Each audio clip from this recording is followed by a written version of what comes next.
Hello everyone, this is Azeeza Jalaludeen. I'm here today from Singapore. I'm the co-founder from Shine Academia de Edificación, Shine ADA. I have with me Brother Sushil, Brigadier Sushil Bhasin from Mumbai, and he's joining us live from India, and I'm here in Singapore. Welcome, brother.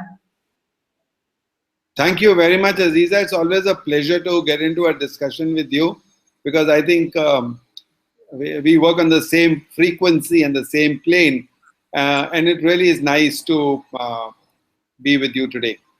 Thank you so much. So and once again, welcome. Thank you so much for tuning in. Today's call is very much going to be about choosing the trainings to attend. So we know that there's a lot of people attending trainings, and a lot of people have come to us saying that, oh, I should not have attended that training, or they say that I should have attended this long ago, and all of that. So today we were going to get into a discussion where Brother Sushil and I will be discussing about what goes into making a decision, and the word is responsible decision in going for self-development or trainings, anything that uplifts you in terms of a whole perspective of your life. So, and we're going to do it like a discussion. So, Brother Sushil, you have been in the training industry for more than 30 years, right? 46 years now. Wow, that's awesome. And you know that there's a lot of people attend trainings in India. I mean, you have conducted trainings in India, and you have attended trainings yourself. So today we're going to speak a lot about not just other people attending training, even ourselves, how we chose trainings to attend, right? So that will also give a good perspective to the way that we can have this conversation. So tell us a little bit about how people in India choose trainings, like in your perspective. You see, most people, and I'll confess that sometimes even I have done that you've just jumped into a training without even knowing. I've sometimes attended a program where only when I went for the program, I got to know what it was all about. I think it's very important from that experience that one does a careful study and analysis of what type of training you are going to attend. Now, when you go for a training, you should be very clear about what you want out of that training and what is the relevance of that training to your work, to your desired outcomes. And therefore, select that training with a lot of parameters, which you're going to discuss now. So let's hear you first, and then I'll tell you a few things that I now feel after all this experience that a participant must deliberate on before he or she steps into a training. Yeah, that is so important. So we look forward to that. Like on my side, I was exposed to self-development industry probably in 2002. Before that, it was very much corporate trainings and all of that. But since 2002, I have immersed myself in trainings for myself. The first program that I ever attended was Money and You from the Accelerated Business School. And after that, I've gone through some amazing, amazing programs that I focus. And now as I choose programs to attend, I really know if I need it or not. And I can make very quick decisions whether I'm going to go for it. And the other part of it is when people come to us and attend our training programs, we actually tell them like if this is for them or not. And we have a checklist that we go through to find out if people do really need, are they ready to be in the program? And if at all, this is what they need. And because we offer also an array of training programs, we actually tell people this may not be good for you, or this is right for you, this is not for you right now, you know, those kind of things. So it's been a huge journey for me, and like personally, I've invested more than probably $30,000 to $40,000 value of trainings. Have, you know, easily we have spent in Singapore, in traveling to US, even traveling expenses alone could have come up to about definitely $30,000 and above. So easily $100,000 would have been spent on just going for trainings for our own personal development. So the first step I feel like, you know, before even Brother Sushil talks about on a personal perspective, is the first step is to really understand the value of education, not that we want to just jump in for any training. So initially, you know, there's a lot of free trainings. People conduct a lot of free trainings. And I still remember my game, our mentor named DC Cordova says, if you're getting something for free, be ready to be sold too. right? There will be definitely be some kind of selling going on. So this is something that we need to be really practical about. So, but we, when you go for such trainings, you're hopeful that at least you get some value for the time you spend there. But you must understand that this is something that, if it's for free, you must be willing to be sold, to be, be set to a preview, a momentum. What do you think, brother? Maybe you want to start sharing about the various. No, it's absolutely true. What you have said is so right. See, I feel it's all about values. What value do you think this training will add you? And once you're clear about that, then it is absolutely relevant to find out what type of training you want. But before I go further, I want to talk about this self development you talked about. We go for seminars, we bring down notes, and we do nothing after that. And we put that notes or those that notebook in a shelf, and then we go to another seminar and come back and bring those notes and put on top of the previous notes. So the notes keep piling up. So there is a beautiful shelf development that takes place, not self development. Many of us don't come and do anything about it. So I personally feel that training is not an event. It's a process. It's a continuous evolving process.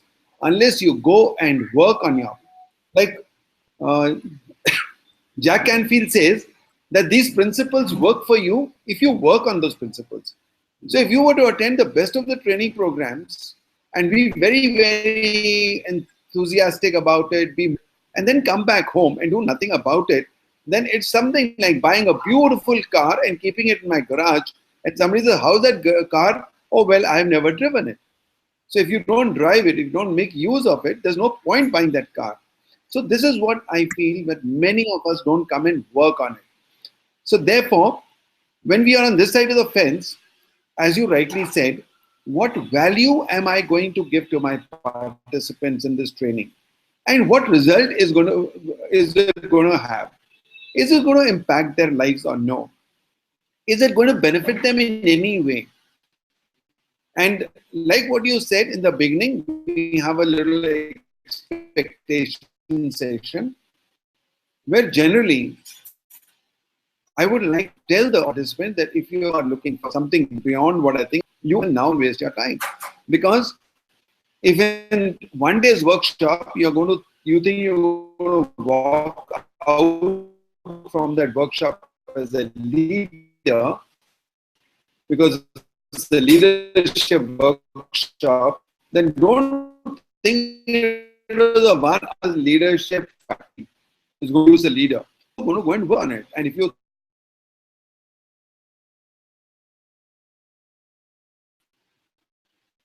yeah. I think we lost you. You there?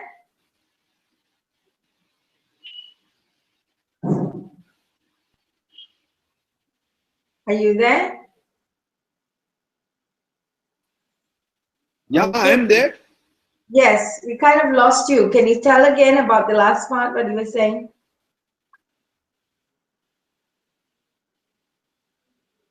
That I normally tell my participants what can you expect from this session, and if it is not matching their expectations, I tell them they might as well leave because they will work on it. Think more than what we can deliver in that particular time frame, and within the constraints of the syllabus, the participant level, whatever, to let them go. I was doing a workshop in Muscat, and it was a train the trainers program for a bank in Muscat. And there was a lady who had 17 years of experience as a trainer, and other participants were only 4 to 5 years. So I told her, I said, I don't think you will be able to gain anything out of this workshop because I pitched my workshop for 4 to 5 years of experience. If you have 17, I don't think I'll be able to match up your expectations. So if you want, you can leave because that won't help you. She decided to continue, that was her choice.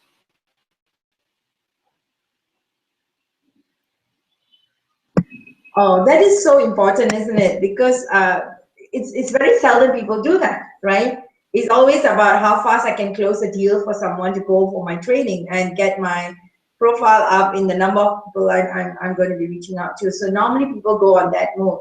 But what we feel as a participant, and just now we use that word, responsible decision, that we need to make in the way that we want to impact our lives. So when it comes to choosing a training, for me is my why. My first question is I ask myself is, what is it that I really want? So that I can choose the programs or the skills that I need based on that want. So it's very much about my own interest and in the way that I want to um, focus, right? So my goal, what do I want to achieve in terms of walking this journey? And in that journey, and when I'm clear about my goals and what I want, if you don't have an idea of that, that is probably the first program you should attend to find out what is your passion. Wow, what do you really want to achieve in your life?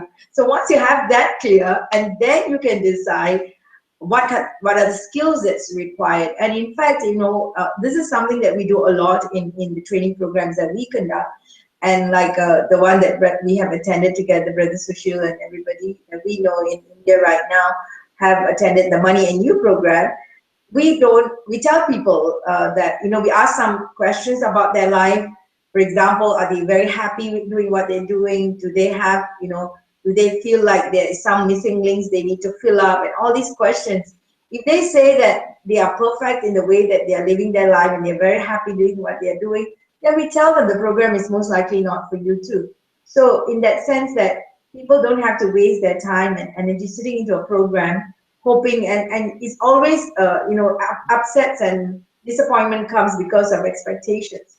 So we want to manage expectations in such a way that people get what they want based on what they really desire in their heart. If not, there's a lot of disappointment. So this is where we talk about a lot when it comes to responsible decision. At the end of the day, as a participant, we need to be in front in a room taking 100% responsibility for us to learn and grow. So it's not about the instructor. And of course, we're going to go a little bit onto that about instructors choosing the kind of program. So you want to share something, brother?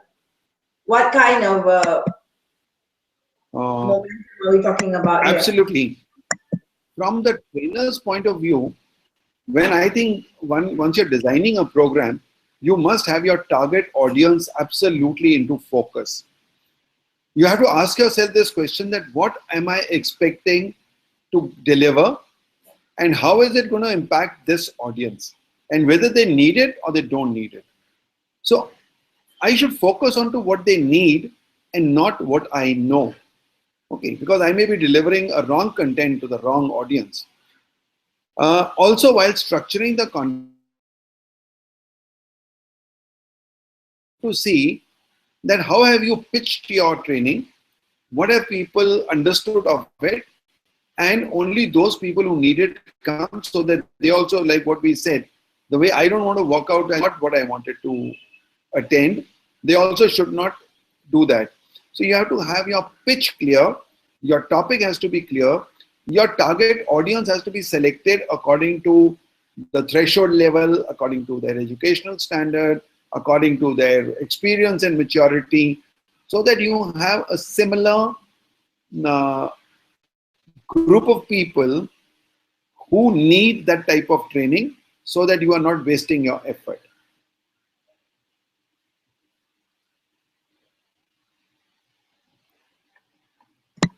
Is there anything? And also we talk a lot about, are you there? Yeah, I'm there. Yeah. So we also talked about the whole works around a program, right? Other than the trainer, a lot of people I know personally talk about, so who is the trainer? So interestingly, we come from a school under the Accelerated Business School. The focus is on the learning and not the trainer, because we have a different works around how the program is delivered, and there's a system around it, and it's participant focused. So there is a certain technology used that, regardless of who stands in front of the room, the processors put them through a learning that is completely takes care of the experience that people get out of it. So this is a very interesting momentum that people it may be new to some people, It is new to some That's so people. true. I was fascinated by the way this Money and You program is done. I have seen it 3 times, Yeah. and all 3 times there were different instructors. We had Kerry and we had Andrew and we had Dominic. All 3 of them were different, but I think this audience was getting the same learning and the same experience because the structure of the program was good. So I think a lot more than trainer, it depends on is that organization structured?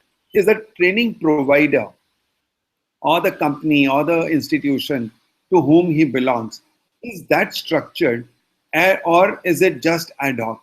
So that makes a lot of difference. And Yeah. therefore, you run a training company or a training organization, standardization of content is very important. Delivery styles may differ, doesn't matter. But at the end, focus should be on the content, on the learning. And then it is for the trainer to see how well he can deliver it, and that can vary from person to person. There will be likes and dislikes. Participants will have always some preferences for a particular trainer, but that doesn't matter as long as the overall structure remains static. And you use this word just now called desired outcome, right? I think that is very important because every training has got a desired outcome that it's meant to achieve. So if we are clear when we are choosing a program, we know what is our desired outcome that we want to achieve, and then there is a match to whatever the training provider is giving. There is a desired outcome, and all the training will have that. So when there is a match, then it's a program that is worth looking at to explore, to take it further. And I feel that that is something we need to be very seriously looking at as an individual going, because there was a time in my life I was literally what they call a seminar junkie.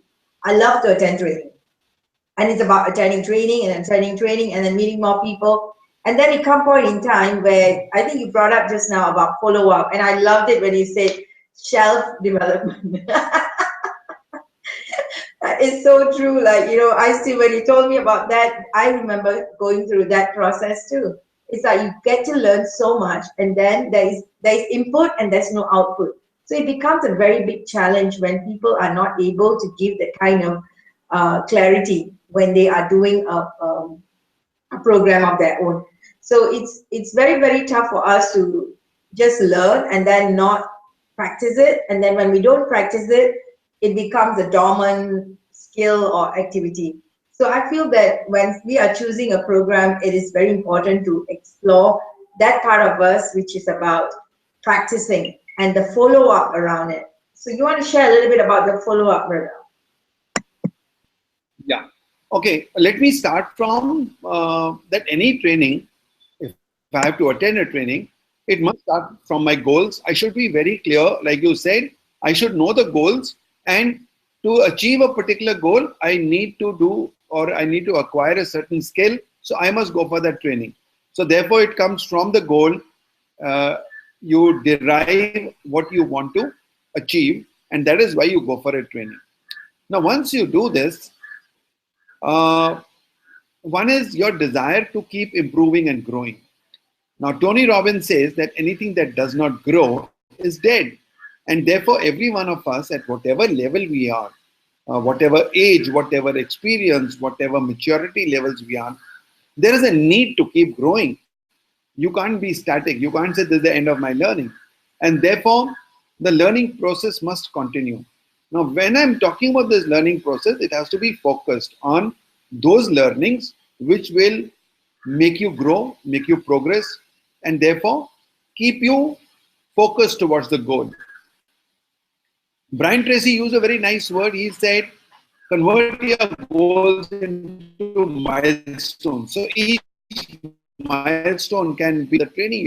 A few days back, I saw a very interesting video by Ivan Miser, which he says, instead of using the word milestones, he said something reverse engineer your goal. Please explain goal. You get back and see what you do to achieve that goal. Now, if your training is within this format, that means you are focused on what you are doing. You are you know what you want. When you come back from the training, you add into your milestones, into your reverse engineering plans, and therefore, whatever knowledge you have gained will now be directly responsible towards your growth and progress.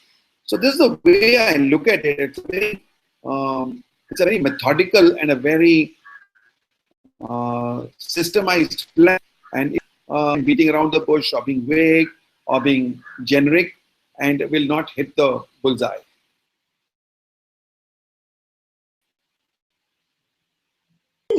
I think you brought up a very good point, because a lot of people, when they do programs like, self-development program, and it ends up as a shelf development program, is because they focus a lot in motivating them. Actually, like what you said, a lot of information are available online. And I watched that video by Ivan Meisner. Now that I have also started coming back into BNI network, and being a launch director. I'll be taking on the position really soon. I actually recognize that video was really good, how you do reverse engineering of your goals. And so these informations are made available online for free for people right now. So content rich informations are available online. It's now about getting into experience programs. So this is something that people can look out for when you're choosing a program. Find out, is it content-based programs or is it experience-based programs? Brother Sushil offers awesome experience-based programs. It comes from instructors and packages of programs that is all about the beingness. If you don't expand out, so self-development, if you're going into any self-development program, if we're talking about confidence building or whatever, go for experience-based programs. It's very, very important, because if not, it'll be like a motivation. You go out there, you just get all excited and pumped up, and then you come back, and then a few days down the road, you're gone, because there's no follow-up, there's no one to follow through. But what we see, like Brother Sushil's program, and our Money and You, our Shine Academia, and the Edifications, ICSE, or Business Makeover, we have follow-ups. We have follow through. We are a community that's come together, that we want to High level. consistently. Sorry, say that again. I said high level of engagement and high level of activity, not only mind, but the whole brain gets involved, the whole body gets involved. I think it's emotional, it's mental, it's physical. And I also like the way Money and You focuses on those three elements of fun, music, and color. Okay. That makes it so interesting that you never get a feeling of boredom. So any training session, these things in mind will not allow learning curve to come. Trainer's job to see that the learning curve is maintained. 3 is going to come down. That's the time you need a break. You need some stimulation where it again goes. So, I saw that at Tony Robbins' session also. He does not let you come down. The moment he's done about 20-30 minutes of a session, he'll make you do something, some movement, some engagement, some sharing. You'll get up, you'll start into a conversation. So it is not a one-man dialogue that you are listening. You are also participating. So it's really about getting into the whole brain. You mentioned that. So whole brain, whole being is very much the integration of your left brain and the right brain, where there's an integration, there's a wiring happening. And that's where people get into their whole body growth. And this we are focusing a lot on, because we're talking about conscious. I just had a conversation with someone in the afternoon. So I was telling him how, Asians, in our mission in Shine, it's a lot about uplifting Asian business community and professionals around the world, especially Asians, because we're looking at how we can maximize our human potential, our beingness, to evolve it so that we can become even more effective in the way we live our life.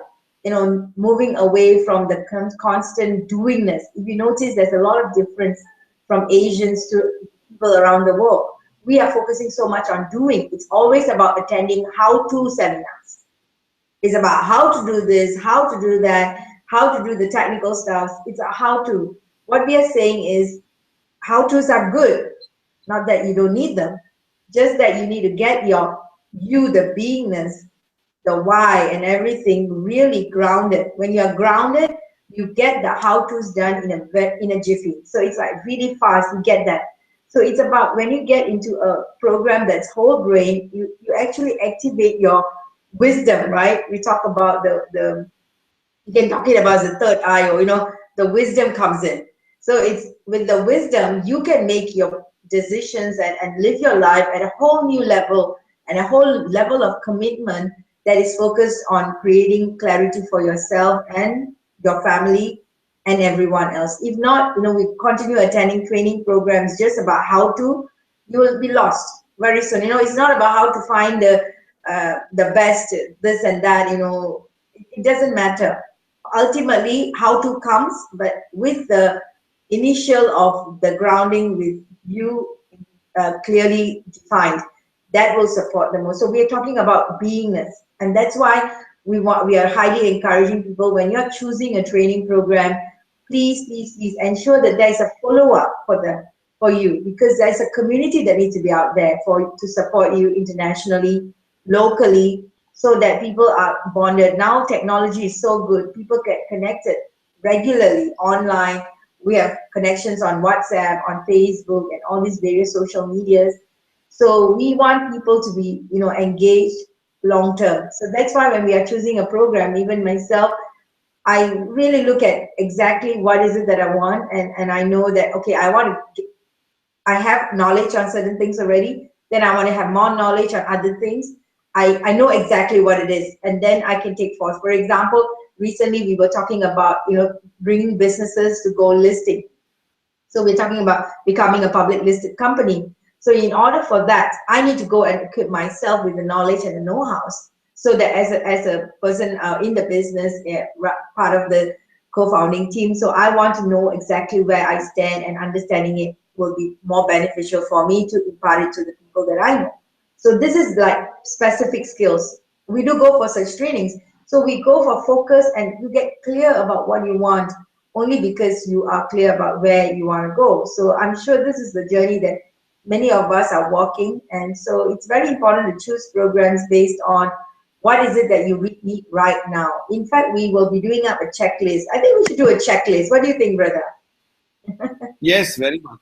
There has to be a checklist, and also, when we talk of follow up, it has to be a planned follow up. It has to be a scheduled follow up, which Hmm. means, like, in workshop, it starts from the first step, and that is, uh, you talk about first step is immediately after the program, first working day, you get a mail just to pep up people and say, hey, you've done this training, and now what are you doing about it? Have you set your goals according to that? Or have you set your KRAs, or whatever you call them? And what are you going to do about this training? I normally end up my training in action plan. So everyone writes down the action plan, at least 3 things that I must do, which will make a difference in my life based on this training. Yes. So I asked them to write those 3 points on their desk or something. And then after a week, I want to check up, what did you do? Give me some instances of your workplace examples, what you did. Or this is what you thought you'll do and you couldn't do. Or this is what you did and it didn't work for you. And similarly, then we go on a weekly basis. And after a month, I like to go to that company or to that organization, sit with people, if not all of them, at least a group of people, to verify that what have you achieved, what have you done. It has to end up also with training effectiveness, that in the organization people are asked, what changes did you notice? Because we do most behavioral training, we're not doing skills training. So what changes did you notice or observe in people's behavior? This has to be checked. If you do something like this systematically, and you have a, say, 6 months plan or a 1 year's plan, and see what is the impact of that training, and all people will not be impacted similarly, and therefore you pick up people who are impacted a lot, who did a lot of work on it, and then they become an inspiration for those who could. There's a plan, there's a structure.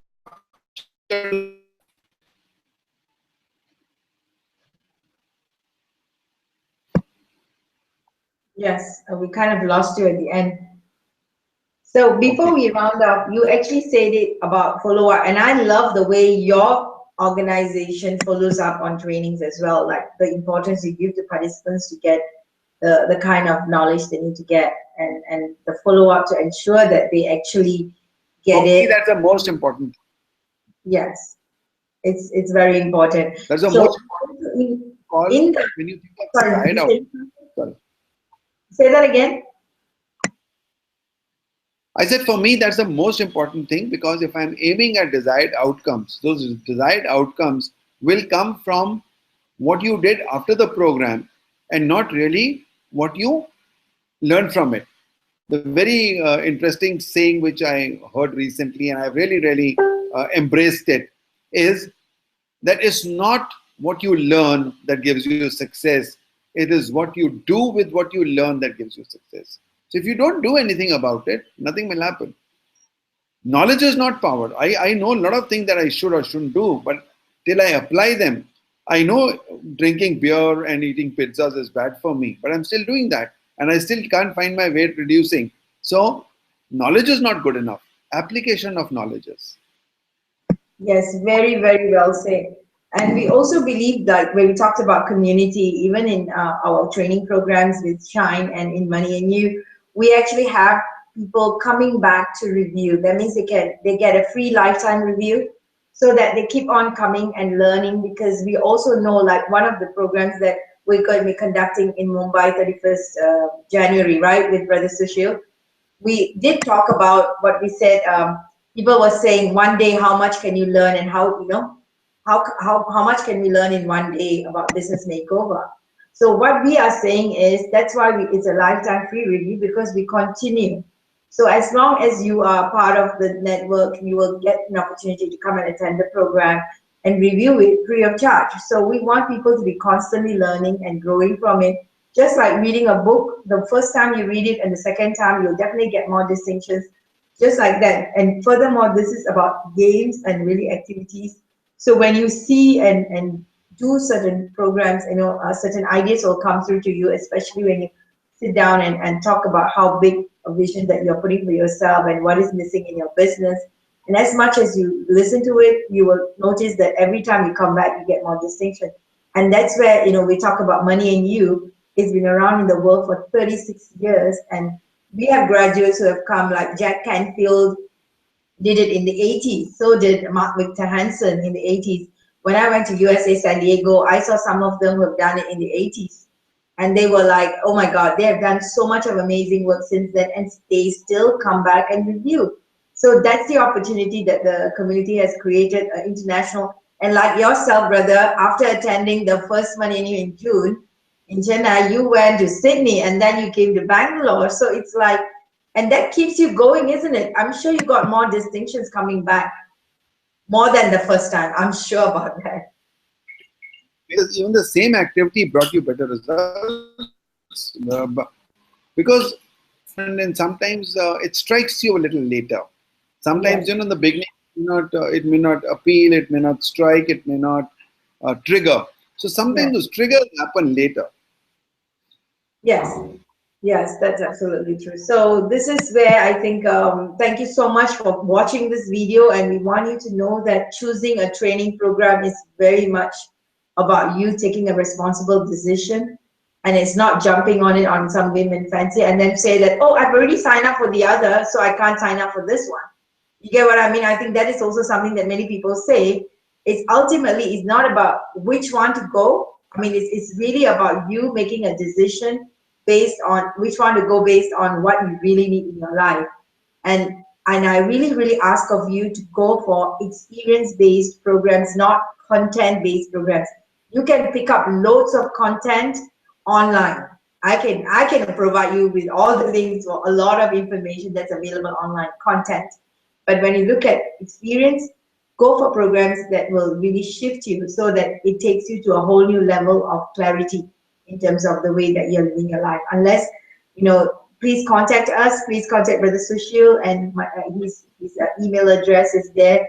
You can get in touch with him in India, and we'll be in Mumbai soon. And we also have programs all over in Singapore. in Malaysia and certain parts of other parts of India as well. We'll be in touch with you. And once again, thank you so much, Brother Sushil. Is there anything else you want to say before we round up? No, I just want to say that we all like to upgrade our devices. I want to buy a new phone because I want more speed, and I buy another car. But I buy a new car because I want automatic gears, and I want this, and I want that. The only device we don't really upgrade is this own device of ours. So self-development is like upgrading yourself and making yourself more relevant to you. That is what I think is missing. I don't know why and spend 5,000 rupees to look good and spend 500 rupees to be good. So it all depends on what value you give to this training and what value you give to your own personal development. Nice to be with you on this chat, and a conversation with you turned out very interesting. Thank you very much. So once again, thank you so much for joining in the call. So be in touch with us, go into our websites, connect with us, and we really, really look forward to supporting your journey. We really know that all the programs out there have some amazing inputs for people's life. Just know that you have to take your responsibility in choosing the program that best supports you, and you know best. Take care. Have a great week. Bye-bye. Thank you. Thank you. Bye.